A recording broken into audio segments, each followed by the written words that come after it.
എന്താണ് CPM-ന് സംഭവിക്കുന്നത്?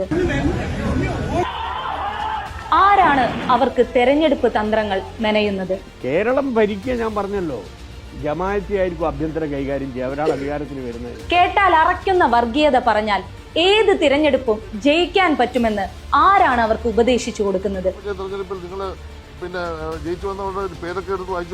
അവർ ആരായാലും BJPക്ക് ബുദ്ധി പറഞ്ഞു കൊടുക്കുന്ന ആളുകൾ തന്നെയാണെന്ന് നമുക്ക് സംശയമില്ല.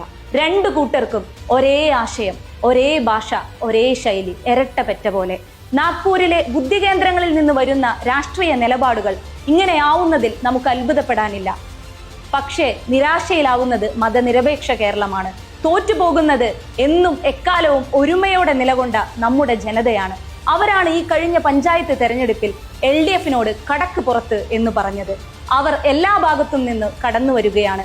പാർട്ടി വിലക്കുകളെ ഭയക്കാതെ ശബ്ദമുയർത്തിയ CPM കണ്ണൂർ ജില്ലാ കമ്മിറ്റി അംഗം V. കുഞ്ഞികൃഷ്ണൻ അവരിൽ ഒരാൾ മാത്രമാണ്. മതനിരപേക്ഷതയ്ക്കായി മലയാളികൾ ഒരുമിച്ച് നടത്താൻ പോകുന്ന വൻ മുന്നേറ്റമാണ് വരാൻ പോകുന്ന അസംബ്ലി തെരഞ്ഞെടുപ്പിൽ നമ്മൾ കാണാൻ പോകുന്നത്. ജനം ഒറ്റക്കെട്ടായി BJPയും CPM-ഉം ചേർന്ന് നടത്തുന്ന ഈ വെറുപ്പിന്റെ രാഷ്ട്രീയത്തോട് പറയും കടക്ക് പുറത്ത്.